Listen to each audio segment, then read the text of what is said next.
Dashenka ou la vie d'un bébé chien de Karel Čapek.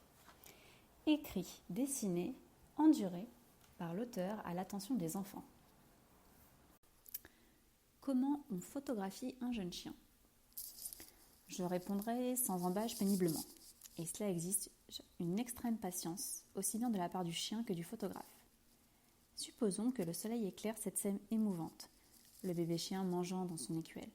En hâte, vous vous précipitez à la recherche de votre appareil photographique pour immortaliser cet épisode touchant de la vie du dit bébé chien.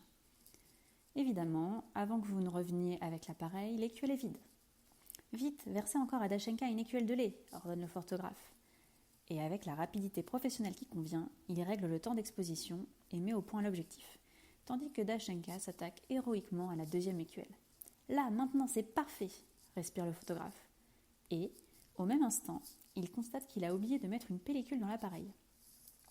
Avant qu'il ne l'y introduise, Dashenka aura bien sûr avalé la deuxième écuelle de lait. Donnez-lui-en encore une autre, commande l'amateur de photographie, et il met au point en toute hâte. Mais voilà, Dashenka décide de ne plus manger. Non, non et non, il est vain de chercher à la persuader, vain de lui tremper le museau dans le lait, elle ne veut pas, et c'est tout. Avec un soupir, le photographe remporte son appareil à la maison, et alors Dashenka, consciente de sa victoire, s'en va absorber sa troisième portion de lait. Tant pis, une autre fois. Vous êtes déjà mieux préparé et vous avez l'appareil tout armé à votre portée. Victoire. Voici que Dashenka a interrompu son manège pour s'asseoir un instant. Vite, mettons au point, et au moment même où vous pressez le déclencheur, le bébé chien sursaute et c'en est fait.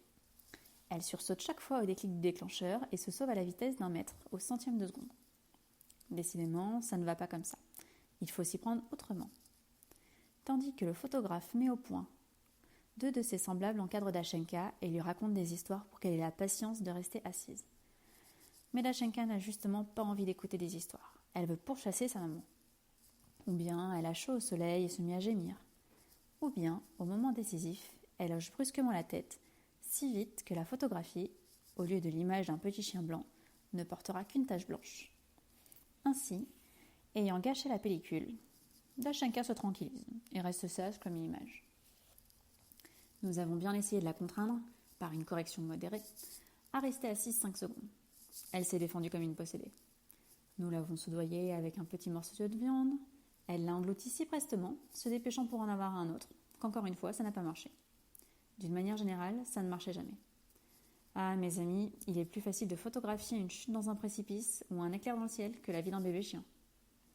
Ce qui est curieux dans tout ce travail photographique, c'est le développement d'un petit chien comme ça. J'entends dans la chambre noire et dans le bain révélateur. D'abord apparaît le bout noir du museau, puis brillent les yeux. Ensuite se montrent les oreilles noires, mais la truffe, comme il convient à un chien qui se respecte, sort la première. Bref, si vous avez un appareil photographique, complétez-le par un jeune chien. Si vous avez un jeune chien, complétez-le par un appareil photographique et puis tentez votre chance. C'est passionnant.